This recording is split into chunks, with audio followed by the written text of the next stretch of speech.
हरे कृष्ण कृष्ण कृष्ण हरे हरे, हरे राम राम राम हरे हरे। तो सभी भक्तों का अंतर्राष्ट्रीय कृष्ण भावनामृत संघ इस्कॉन सूरत श्री श्री राधा दामोदर मंदिर में इस भगवत गीता जयंती के कार्यक्रम में हार्दिक स्वागत है।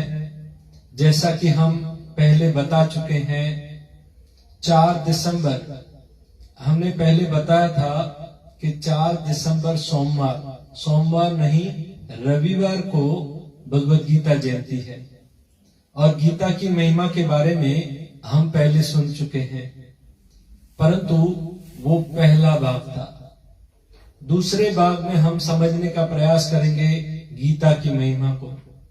गीता एक ऐसा शास्त्र है जो व्यक्ति इसे प्रेम और भाव से पढ़ता है वो इस संसार के सारे कलमश से मुक्त हो जाता है, वो सारे पापों से मुक्त होकर के भगवान के धाम को प्राप्त होता है। भगवत गीता में हम अगर समझें तो भगवत गीता की शुरुआत जो होती है वो होती है दूसरे अध्याय का 11वां श्लोक। अशोचानाम शोचस्त प्रज्ञावादाश्च भाषते गतासु न गतासु च नानव शोचित पंडिता। हे अर्जुन, तुम बातें तो पंडितों जैसी करते हो, परंतु उनके लिए शोक कर रहे हो जो शोक करने के योग्य नहीं है। गीता की शुरुआत यहाँ 2:11 से शुरू होती है और गीता का अंत कहाँ होता है? 18:63 में। इति ते ज्ञानम अख्यात, यहाँ पर गीता का अंत होता है। ये गीता का पॉइंट है। एक एक पॉइंट को हम समझने का प्रयास करेंगे। गीता में जो शब्द आए हैं उन शब्दों को अगर हम समझें तो आत्मा शब्द जो है वो 136 बार है और ज्ञान शब्द 108 बार, योग 99 बार और बुद्धि और मन 37, ब्रह्म 35 बार, शास्त्र 4 बार, मोक्ष 7 बार, ईश्वर परमेश्वर 6 बार, धर्म 29 बार। अब भगवत गीता को जब हम पढ़ते हैं और समझने का प्रयास करते हैं तो भगवत गीता जो है वो भगवान का मूल स्वरूप है। यानी जब भगवत गीता का हम दर्शन करते हैं, उसको हाथ में उठाते हैं तो साक्षात भगवान श्री कृष्ण से बातें करते हैं, भगवान का दर्शन करते हैं। जैसे वर्णन आता है भगवत गीता के जो प्रथम 5 अध्याय हैं वो भगवान का मुख है और दूसरे जो 10 अध्याय हैं वो भगवान की भुजाएं हैं। ये 15 हुए। 16वां अध्याय भगवान का पेट है और 17वां और 18वां अध्याय जो है वो भगवान श्री कृष्ण के चरण है। यानी जब कोई व्यक्ति भगवत गीता को उठाता है और उसे पढ़ता है तो साक्षात भगवान के दर्शन करता है और भगवान से बातें करता है। भगवान ने भगवत गीता में जो बताया है वही धर्म है। धर्म तु साक्षात भगवत प्रणीतम, अर्थात भगवान ने जो कहा वही धर्म है। संसद में जो पास होता है वही कानून होता है। भगवान जिसे कहते हैं वही धर्म है। और गीता का प्रथम अक्षर शब्द जो है वो द ही है और अंतिम शब्द जो है वो म है, अर्थात भगवत गीता ही धर्म है। जैसे पहले श्लोक को अगर हम समझे, धर्म क्षेत्रे कुरुक्षेत्रे समवेतायु युत्सव, धर्म क्षेत्रे पहला ही शब्द धर्म। और अंतिम श्लोक जो आता है, यत्र योगेश्वरो कृष्ण यत्रो पार्थ धनुर्धर तत्र श्री विद्या विजय विद्या भूर्ति धुआ नीतिर्मति मम, म शब्द। यानी कृष्ण ने जो कहा वो ही धर्म है। धर्म तु साक्षात भगवत प्रणीतम, यानी पूरा भगवत गीता अगर कोई पढ़ता है तो वो ही धर्म को समझता है। भगवत गीता में ऐसे अनेक श्लोक हैं जो ऐसा लगता है कि रिपीट बार बार आ रहे हैं या एक जैसे हैं। जैसे 3:35, तो उसके सामने हम देखेंगे तो 18:47। जैसे 6:15, तो उसके सामने देखेंगे तो 6:28। जैसे 9:34, तो उसके सामने 18:65। इस प्रकार कई श्लोक ऐसा लगता है कि फिर से दोहराए गए हैं या एक जैसे हैं। भगवत गीता का जन्म युद्ध के मैदान में आज से 5124 साल पहले हुआ, और उस समय भगवान ने अर्जुन को 45 मिनट में भगवत गीता सुना दी। हमने बताया समय को भी रोक दिया था। जैसे रासलीला के समय उन्होंने समय को रोक दिया था, स्टैच्यू कर दिया था, और 45 मिनट में जब शंख बज चुके थे उस समय भगवान ने अर्जुन को ज्ञान दिया। 45 मिनट में अर्जुन समझ गया। 45 मिनट में अर्जुन भगवत गीता को समझ करके भगवान की शरण में आ गया और कहने लगा, करिष्यते वचनम अहम त्वं कृष्ण। देखिए, अर्जुन की जो शरणागति है वो 3 बार हुई है। युद्ध, महाभारत का युद्ध शुरू होने वाला था, उससे पहले अर्जुन और दुर्योधन भगवान श्री कृष्ण से मदद लेने गए थे। उस समय भी अर्जुन ने कृष्ण को चुना और दुर्योधन ने नारायणी सेना को। यानी ये पहली शरणागति थी अर्जुन की कृष्ण के प्रति। अर्जुन की दूसरी शरणागति थी जब पहला अध्याय, उसमें बहुत सारे तर्क किए, बहुत सारे संशय, बहुत सारे डाउट किए अर्जुन ने कि मैं क्या करूंगा, अपने ही सगे संबंधियों को मारूंगा, हमारे पितरों का क्या होगा, हमारा कुल नरकों में जाएगा। बहुत सारे तर्क वितर्क किए और रो करके थक गया और बाण रख दिया। और फिर दूसरे अध्याय में अर्जुन की शरणागति, दूसरे अध्याय का 7वां श्लोक, कार्पण्य दोषो उपहत स्वभाव पूछामि त्वं धर्म समूढ़ चेता यत्से अनिश्चित बुहि तन्मे शिष्यस्तेहं शाधि मां त्वं प्रपन्नम। अब मैं आपकी शरण में हूं, हे प्रभु, अब मैं आपका शिष्य हूं। अब मेरे परम कल्याण के बारे में जो है वो आप मुझे बताइए। मैं आपका शिष्य हूं, आप मेरे गुरु हैं। ये अर्जुन की दूसरी शरणागति।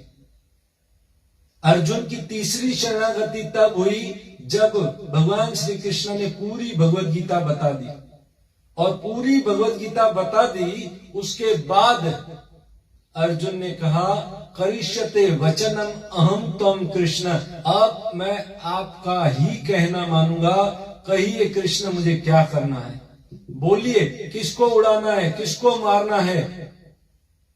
45 मिनट में भगवत गीता सुनकर के अर्जुन शरणागत हो गए। 45 साल हो गए हम भगवत गीता पढ़ रहे हैं, अभी तक हमारी शरणागति नहीं है। कब शरण में आएंगे हम कृष्ण के, कब हमारी शरणागति होगी, कब हम कृष्ण के सामने द्रौपदी की तरह हाथ उठाएंगे और कहेंगे, हे दीन बंधु दीनानाथ, मेरी डोरी तेरे हाथ, हे प्रभु आप ही मेरे रक्षक हैं। कृष्ण तमे छो मारा जीवन रथ ना सारथी। जैसे अर्जुन ने कहा, हम कब कहेंगे, हमारे इस जीवन के सारथी को कब हम चुनेंगे कि कृष्ण आप ही हमारे सारथी हैं। 45 मिनट में अर्जुन का जीवन बदल गया। ये देखिए, वही भगवत गीता अर्जुन ने भी सुनी और वही गीता धृतराष्ट्र ने भी सुनी, पर धृतराष्ट्र के जीवन में कोई परिवर्तन नहीं। क्यों? क्योंकि आसक्ति, गाढ़ आसक्ति, राज्य में, पुत्रों में, धन में, जमीन में, ये आसक्ति जो है ना, वो हमारे हृदय में ज्ञान प्रकाशित नहीं होने देती। बस मरते गए पुत्र, मरते गए। संजय ने बोला, महाराज आपके 50 गए। फिर क्या हुआ संजय? आपके 60 गए, आपके 70 गए। फिर क्या हुआ संजय? बस कब राज्य मिलेगा इसकी लालच थी। मेरे 100 पुत्र मर जाएं पर मुझे राज्य मिलना चाहिए। ये आसक्ति, गाढ़ आसक्ति राज्य। इसलिए धृतराष्ट्र जो है वो भगवत गीता को नहीं समझ पाए। हमें चुनना है, हमें देखना है, हमें समझना है। हम धृतराष्ट्र बनना चाहते हैं या अर्जुन बनना चाहते हैं? हमें अर्जुन की तरह भगवत गीता समझनी है या हमें धृतराष्ट्र की तरह समझनी है? धृतराष्ट्र की तरह समझेंगे, कभी जीवन में, जिंदगी में भगवत गीता को नहीं समझ पाएंगे। अर्जुन की तरह समझेंगे, 45 मिनट में भगवत गीता समझ जाएंगे। हमें अर्जुन की तरह भक्त बन के भगवत गीता को पढ़ना और समझना है। जो व्यक्ति अपने आप को भक्त समझकर और कृष्ण को भगवान समझकर इस भाव से भगवत गीता को पढ़ता है ना, उसके जीवन में 45 मिनट में भगवत गीता उतर जाती है। परंतु जो अपने आप को भगवान का भक्त न समझकर और कृष्ण को भगवान न समझ करके भगवत गीता पढ़ता है, वो सिर्फ सफेद पन्नों पर काली लाइनें पढ़ता है। वास्तव में वो भगवत गीता पढ़ता ही नहीं है, क्योंकि उसके कृष्ण के प्रति, भगवान के प्रति शरणागति है ही नहीं। भगवत गीता को अगर हम समझें तो आज के जमाने में हम देखते हैं कि किसी व्यक्ति से हमें बात करनी है तो हर व्यक्ति के घर में, हर व्यक्ति के जेब में मोबाइल है। और किसी भी व्यक्ति से बात करना चाहता है तो मोबाइल के बटन दबा देता है, चाहे वो अमेरिका में बैठा हो, उससे 1 मिनट में बात करता है, क्योंकि उसके पास इंस्ट्रूमेंट है, मोबाइल है। अगर हमें कृष्ण से बात करनी है, अगर हमें भगवान से बात करनी है, तो हमें भी इंस्ट्रूमेंट चाहिए। हमें कौन सा इंस्ट्रूमेंट चाहिए, कौन सी मोबाइल चाहिए कि हम कृष्ण से बात कर सकें? हमें चाहिए भगवत गीता रूपी मोबाइल, भगवत गीता रूपी इंस्ट्रूमेंट, तभी हम भगवान से बात कर पाएंगे। इसलिए भगवत गीता होना हमारे घर में बहुत जरूरी है। जिस घर में भगवत गीता होती है ना, उस घर में कभी भूत प्रेत, मैली विद्या, जादू टोना, मंत्र तंत्र नहीं होता। उस घर की रक्षा सुदर्शन करते हैं, भगवान करते हैं, भगवत गीता करती है। इसलिए हर घर में भगवत गीता होनी चाहिए। आज हर घर में 10 लोग होंगे तो 10 लोगों के पास अपना एक अलग अलग मोबाइल होगा। हर व्यक्ति कहता है मेरा मोबाइल कहां है, मेरा मोबाइल कहां है।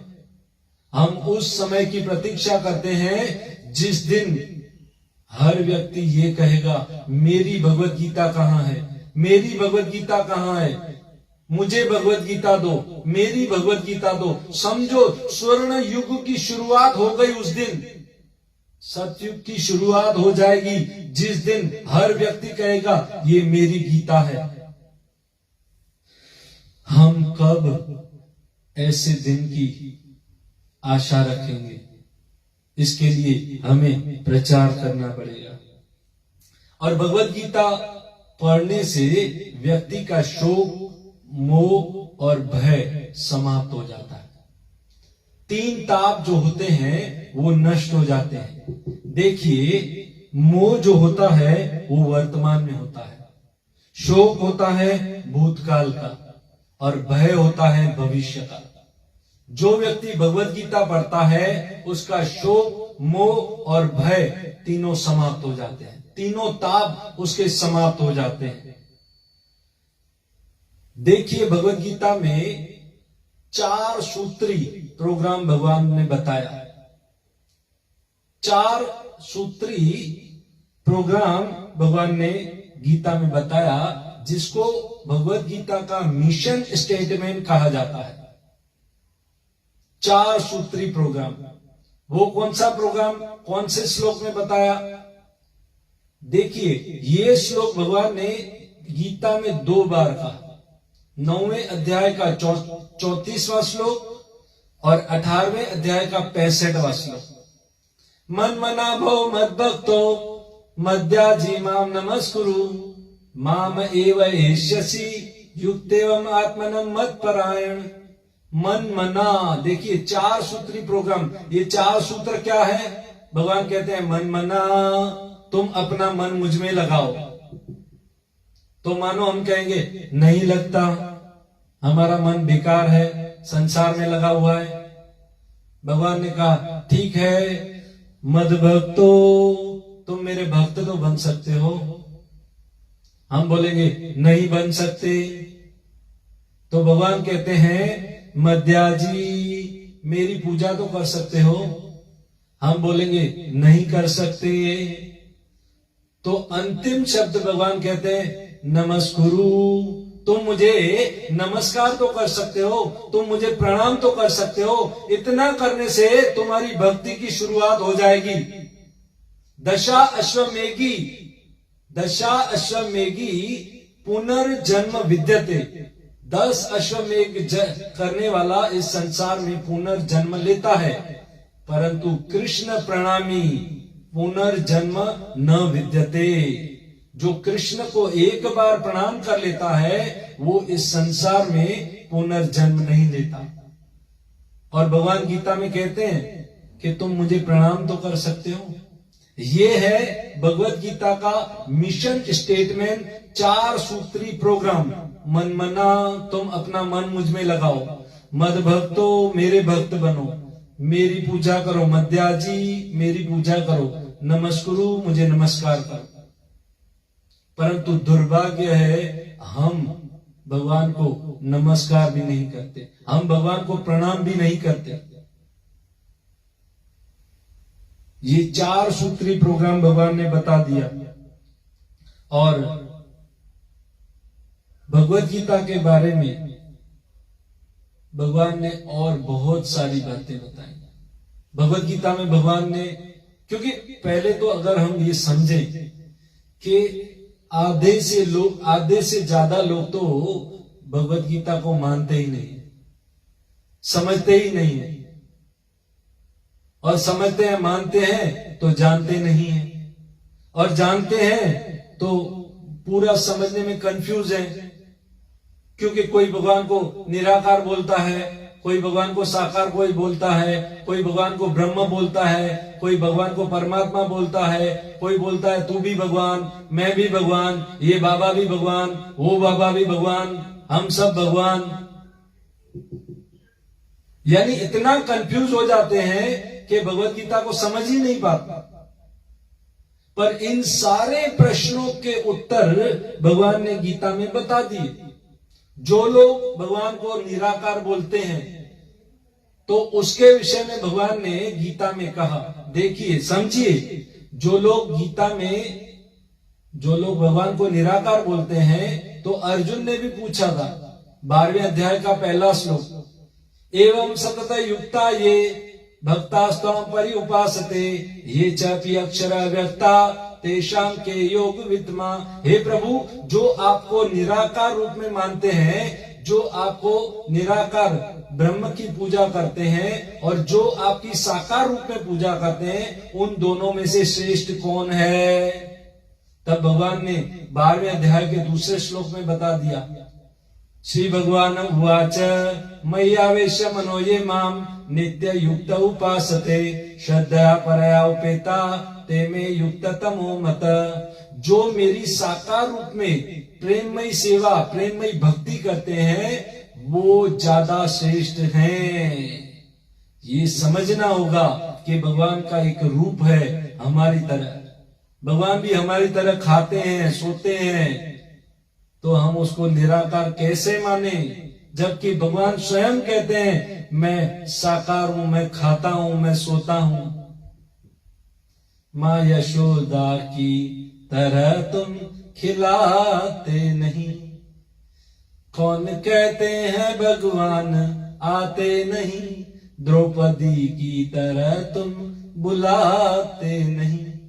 वो आते भी हैं, वो खाते भी हैं, वो सोते भी हैं। ये भगवान स्वयं कहते हैं मैं साकार हूं। पत्रम पुष्पम फलम तोयम यो में भक्त्या प्रयच्छति, जो मुझे खिलाता है, प्रेम से अर्पण करता है, मैं स्वीकार करता हूं। और हम कहते हैं भगवान निराकार है, भगवान ब्रह्म है। और ब्रह्म के बारे में भगवान क्या कहते हैं? उस ब्रह्म का आधार मैं हूं अर्जुन। गीता के 14वें अध्याय का 27वां श्लोक। उस ब्रह्म का आधार मैं हूं अर्जुन। जो ज्ञानी, जो निराकारवादी ईश्वर को, कृष्ण को ब्रह्म मानते हैं, क्योंकि वो आत्मज्ञानी जिन्हें वैकुंठ का ज्ञान ही नहीं है, उनकी पहुंच सिर्फ ब्रह्म की ज्योति तक ही है, इसलिए वो भगवान को साकार रूप में नहीं जान सकते। अच्छा, तो योगी जो है वो भगवान को परमात्मा के रूप में मानते हैं। तो भगवान उससे बताते हैं 18वें अध्याय में कि सबके हृदय में परमात्मा के रूप में उनके शरीर को, शरीर रूपी यंत्र को चलाने वाला मैं हूं अर्जुन। यानी वो ब्रह्म भी मैं हूं, वो परमात्मा भी मैं हूं। अर्जुन कंफ्यूज थे। अर्जुन सोच रहे थे मैं क्या करूं। पहले तो भगवान ने गीता में बता दिया कि तुम ऐसा करो, दूसरे अध्याय में तुम बुद्धि की शरण में जाओ। तब अर्जुन ने कहा बुद्धि की शरण? बुद्धि तो मेरी डामाडोल है, बुद्धि तो मेरी काम कर नहीं रही, मैं क्या बुद्धि की शरण में जाऊं? तब भगवान ने कहा तुम्हारे अंदर जो परमात्मा बैठा है, तुम उस परमात्मा की शरण में जाओ। अब अर्जुन ने प्रश्न किया मेरे अंदर तो दो चीज है, मन भी है और परमात्मा भी है, तो मैं मन की शरण जाऊं कि परमात्मा की? अंदर से कौन बोल रहा है मुझे तो पता नहीं, मन बोल रहा है या परमात्मा बोल रहा है? तब कृष्ण ने कहा सब कुछ भूल जाओ, सब कुछ छोड़ दो। सर्वधर्मान परित्याजा मामेकं शरणं व्रज अहम त्वाम सर्व पापेभ्यो मोक्षयिष्यामि मा शुच। सब धर्मों का त्याग कर एकमात्र मेरी शरण में आओ, मैं तुम्हें समस्त पापों से मुक्त कर दूंगा अर्जुन, तुम डरो मत। Guarantee card. फुटपाथ से घड़ी लेते हैं, कोई गारंटी देता है तो विश्वास करते हैं। शोरूम से लेते हैं 1 साल की, वहां विश्वास होता है। पर गीता में कृष्ण गारंटी देते हैं मैं तुम्हें समस्त पापों से मुक्त कर दूंगा, तुम मेरी शरण तो आके तो देख। वहां विश्वास नहीं है। मेरे सामने नाच के तो देख, किसी के सामने नाचना नहीं पड़ेगा। मेरे सामने आके तो देख, किसी के सामने जाना नहीं पड़ेगा। मेरे सामने झुक के तो देख, किसी के सामने झुकना नहीं पड़ेगा। मेरे सामने रोके तो देख, किसी के सामने रोके रोना नहीं पड़ेगा। मेरे सामने नाच के तो देख, किसी के सामने, माया के सामने नाचना नहीं पड़ेगा। अरे तू मेरा होके तो देख, किसी का होने की जरूरत ही नहीं है। भगवत गीता में भगवान ने ऐसी ऐसी बातें बताई हैं। भगवत गीता में हम जानते हैं इस संसार में हर व्यक्ति के पास कोई ना कोई प्रॉब्लम है, कोई ना कोई दुख है, कोई ना कोई समस्या है। ऐसा कोई व्यक्ति नहीं है जिसके पास कोई प्रॉब्लम नहीं हो। और गीता में ऐसी कोई प्रॉब्लम का सॉल्यूशन नहीं है जो गीता में ना हो। गीता में हर प्रॉब्लम का सॉल्यूशन है। महात्मा गांधी के पास जब भी कोई प्रॉब्लम आता था तो महात्मा गांधी भगवत गीता खोलते थे, भगवत गीता को पढ़ते थे। तो यहां पर भगवान ने बता दिया कि उस ब्रह्म का आधार भी मैं हूं, योगी जिसको मानते हैं वो परमात्मा भी मैं हूं, वो ईश्वर साकार रूप भी मैं हूं अर्जुन। और प्रभुपाद ने तो हमें बता दिया the supreme personality of God head Krishna. Krishna he supreme personality है। इतना ही नहीं, भगवान ने गीता में सब कुछ बता दिया। ब्रह्म का आधार मैं हूं, वो योगी जिसको मानते हैं वो परमात्मा मैं हूं, शब्दों में ओमकार मैं हूं अर्जुन, वो सबको निगलने वाला काल जो है वो काल भी मैं हूं, विश्व रूप विराट रूप मैं हूं अर्जुन। कृष्ण ने ही बता दिया कि वो विष्णु जो तुम देख रहे हो चतुर्भुजी, वो विष्णु भी मैं हूं। विष्णु का रूप भी बता दिया। विष्णु ने कभी कृष्ण का रूप नहीं बताया, कृष्ण ने विष्णु का रूप बताया और कहा वो विष्णु भी मैं हूं। जितने भी अवतार निकलते हैं, राम, नरसिंह, वामन आदि आदि, ये अवतार मुझी से प्रकट होते हैं अर्जुन। जितने भी तुम विस्तार देखते हो, वो सारे विस्तार मेरे हैं। कारणोदक्षाई विष्णु, गर्भोदक्षाई विष्णु, शिरोदक्षाई विष्णु, ये सारे विस्तार मुझी से प्रकट होते हैं अर्जुन। जितने भी तत्व देखते हो, भूमि तत्व, जल तत्व, अग्नि तत्व, वायु तत्व, ब्रह्म तत्व, परमात्मा तत्व, ये सब तत्व मुझी से प्रकट होते हैं अर्जुन। ये प्रकृति, ये शक्तियां, ये शक्ति सारी मेरी ही है। अंतरंगा शक्ति, बहिरंगा शक्ति, तटस्था शक्ति, ये सब मेरी शक्ति है। जान लो अर्जुन, ये प्रकृति मेरी ही अध्यक्षता में कार्य करती है। मया अध्यक्षेण प्रकृति सूयते सचराचरम। मैं जैसा इस प्रकृति को बोलता हूं वैसा करती है। गीता में कहा ही नहीं, उस महाभारत के युद्ध में करके भी दिखा दिया। जब जयद्रथ के सामना करना था और सूर्य को कहा थोड़ी देर के लिए अस्त हो जाओ, तो सूर्य अस्त हो गया। जब जयद्रथ बाहर निकल आया तो कहा हे सूर्य बाहर निकल, तो सूर्य बाहर। वो सूर्य उसके इशारे पे काम करता है। सारे देवी देवता उसके इशारे पे काम करते हैं। मत भयाति वातो वात, मत तपाती तपतो सूर्य। ये मेरे भय से सूर्य निकलता है। अग्नि मेरे भय से चलती है। ये बारिश बरसात जो होती है वो मेरे भय से होती है। एकले ईश्वर कृष्ण आर सब वृत्य, ये जैसे नचाए वैसे करे नित्य। एकले ईश्वर ही कृष्ण हैं और सब जितने भी देवी देवता हैं वे सब उनके नौकर हैं, दास हैं। वे जैसे कराते हैं वैसे वे नित्य करते हैं। सीधा ठोकर युद्ध के मैदान में कहा कि मैं ही ईश्वर, मैं ही परमेश्वर कृष्ण हूं, मैं ही भगवान हूं।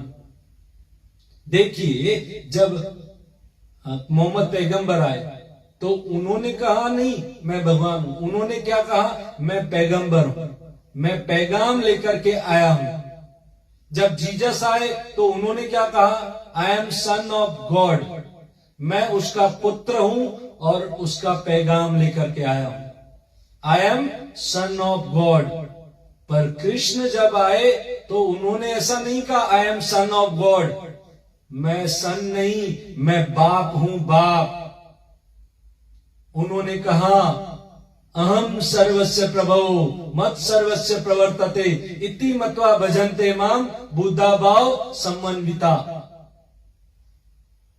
इस भौतिक तथा आध्यात्मिक संपूर्ण जगतों का मालिक मैं ही हूं, ये कोई बुद्धिमान जानता है वो मेरी शरण में आता है अर्जुन। मैं बाप हूं, बाप। ये गीता में भगवान ने कह दिया। अब गीता को अगर कोई व्यक्ति पढ़ता है, समझता है या दान करता है तो उसे क्या फल मिलता है, थोड़ी सी नजर इस पर डालें। कोई व्यक्ति एक भगवत गीता दान करता है तो उसे एक कपिला गाय दान करने का फल मिलता है।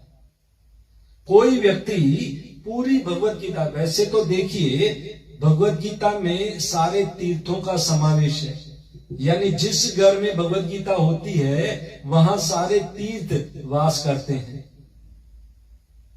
और कोई व्यक्ति पूरे 18 अध्याय यानी पूरी भगवत गीता को जो व्यक्ति रोज पढ़ता है तो उसे ज्ञान की पूर्णता प्राप्त होती है, यानी उसे और कुछ जानने की जरूरत नहीं पड़ती, क्योंकि भगवत गीता में वो बातें तो हैं ही, जो हैं वो बातें भी हैं जो अन्य शास्त्रों में नहीं है।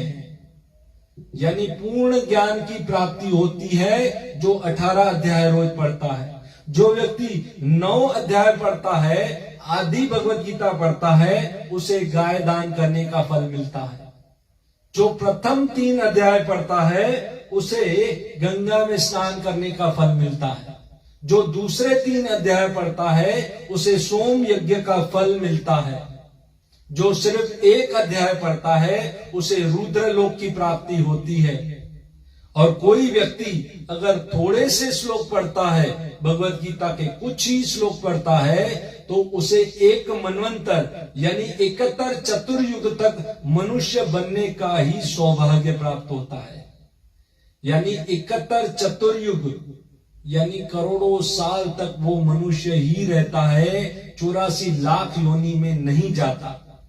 कुछ श्लोक पढ़ता है तो, और कोई व्यक्ति सिर्फ 10 श्लोक 7, 5, 3, 2 या आधा श्लोक भी अगर पढ़ता है तो उसे चंद्रलोक की प्राप्ति होती है। 1000 साल तक चंद्रलोक पर रहता है, भोग करता है और फिर इस संसार में मनुष्य का जन्म लेता है। ये सिर्फ आधा श्लोक पढ़ने की महिमा है। क्या कहें भगवत गीता की महिमा को, कितनी कितनी महिमा है भगवत गीता की। हमारे एक मद्रास में एक विक्रम साराभाई नाम की कॉलेज है, और विक्रम साराभाई कॉलेज के वहां एक ऐसी यूनिवर्सिटी है, ऐसे साइंटिस्टों की यूनिवर्सिटी है जहां पर नए नए आविष्कार होते हैं, नई नई चीजें सिखाई जाती हैं। तो वहां का एक विद्यार्थी था, वो एक गार्डन में आया और गार्डन में देखा एक बूढ़ा व्यक्ति भगवत गीता पढ़ रहा है। और उस युवान लड़के ने कहा, अरे तुम अभी तक पुराने जमाने में जी रहे हो, अभी तक तुम इस भगवत गीता को पढ़ रहे हो। जमाना कहां से कहां पहुंच गया, तुम जानते हो मैं कौन हूं? उस बूढ़े ने कहा, अरे तुम कौन हो भाई? उसने कहा, मैं विक्रम साराभाई यूनिवर्सिटी का विद्यार्थी हूं। हम नए नए आविष्कार करते हैं, साइंस नई नई खोज कर रही है, और तुम अभी तक पुराने जमाने में पुरानी भगवत गीता पढ़ रहे हो। उस बूढ़े ने कोई जवाब नहीं दिया। वो बूढ़ा उठकर चला और वहां पर एक करोड़ों की गाड़ी आई और ब्लैक कमांडो आए, जिनके हाथ में बड़े बड़े गन मशीन थे, और वो बूढ़ा उस कार में बैठा। तब वो लड़का जो था विद्यार्थी, वो आश्चर्यचकित हो गया। वो दौड़ते हुए गया, सर सर आप बताइए, आप कौन है सर, मुझे बताइए। तब उसने कहा, मैं उस विक्रम साराभाई कॉलेज का मालिक स्वयं विक्रम साराभाई। उस लड़के के जमीन, उसके पैरों तले जमीन निकल गई कि इस कॉलेज का मालिक विक्रम साराभाई वो भगवत गीता पढ़ता है, तो हम जैसे विद्यार्थी क्या हैं।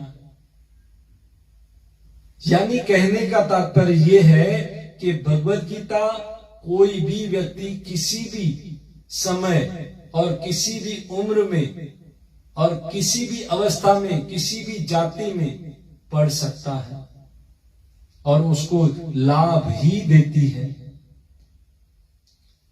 अर्जुन को अपना ब्रांड एम्बेसडर बनाया भगवान श्री कृष्ण ने, और कहा कि हे अर्जुन, तुम ये ऐलान कर दो, क्योंकि तुम मेरे ब्रांड एम्बेसडर हो। अब अमिताभ बच्चन को मारुति कंपनी ब्रांड एम्बेसडर बनाए और कहे कि आप मारुति की जायरात करो, तो अमिताभ बच्चन मारुति की जायरात करेंगे तो मारुति ज्यादा बिकेगी। अब अर्जुन को कहा तुम मेरे ब्रांड एम्बेसडर बनो। अर्जुन ने कहा मैं क्यों बनूं, आप खुद ही बनो ना। भगवान ने कहा तुम बनो और तुम ये ऐलान कर दो। अर्जुन ने कहा क्या ऐलान करना है? भगवान ने कहा अपि चेतस दुराचारो भजन्ते माम अनन्य भाग साधुरेव सम्मन्यते सम्यक व्यवस्थितो हि स। दुराचारी से दुराचारी, पापी से पापी, डॉन से डॉन व्यक्ति भी अगर मेरी शरण में आ जाता है तो हे अर्जुन तुम उसे साधु समझो। क्षिप्रम भवति धर्मात्मा, वो तुरंत धर्मात्मा बन जाता है अर्जुन। न मे भक्त्या प्रणशंति, उसका कभी नाश नहीं होता। कौन्तेय प्रतिजानी, तुम ये ऐलान कर दो कुंती पुत्र कि मेरे भक्त का नाश नहीं होता। मानो अर्जुन ने कहा तो आप ही कीजिए ना, मुझे क्यों कह रहे हैं? तो कृष्ण ने कहा मैं अपनी प्रतिज्ञा को एक समय तोड़ सकता हूं, पर मेरा भक्त अगर प्रतिज्ञा करता है तो वो कभी नहीं तोड़ता हूं। हम भीष्म प्रतिज्ञा में जानते हैं, भीष्म के समय कृष्ण ने अपनी प्रतिज्ञा तोड़ दी थी। इसलिए अर्जुन को कहा कि तुम ये ऐलान कर दो, यानी अर्जुन को अपना ब्रांड एम्बेसडर बना दिया कि मेरी शरण में आने वाला डॉन से डॉन, पापी से पापी भी साधु बन जाता है। क्यों? क्योंकि वो सही जगह पर आया है। कोई गटर वाला व्यक्ति अगर गटर में गिर जाए, हम उसे कहें अरे तुम तो गटर में गिर गए हो, और गटर वाला व्यक्ति नल के नीचे बैठ जाए और फिर से हम उसे कहें तुम तो गटर में गिर गए हो, तो बोलेगा अरे भाई मैं नल के नीचे बैठा हूं ना,